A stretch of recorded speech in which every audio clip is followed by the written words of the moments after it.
કઈ રીતનો બનાવ હતો, કોણ છે આરોપી અને કઈ રીતના એની ધરપકડ કરવામાં આવી?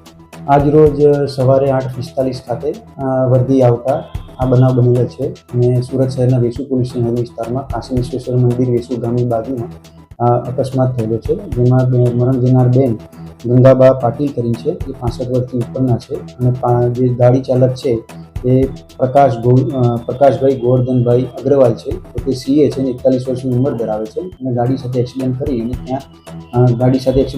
ત્યાં તેઓને અટક કરી અને કાયદેસરની આગળની કાર્યવાહી પોલીસ હાથ ધરેલ છે. હા સાહેબ, અકસ્માત કેવી રીતે થયો હતો? ગાડી ચલાવનાર બાજુ પોતે ગાડી ચલાવતા હતા અને જેને મૂળ માલિક છે ગાડીના એ બાજુમાં બેઠેલા હતા અને તે પોતે પોતાનું કંટ્રોલ ગુમાવતા, ગાડી સ્ટાર્ટ કરતી વખતે પોતાનું કંટ્રોલ ગુમાવતા તે પોતે અકસ્માત કરેલ છે.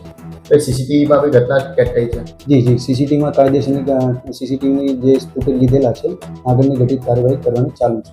આરોપીને અટક કરવામાં આવી છે. કઈ કલમ હેઠળ ગુનો દાખલ?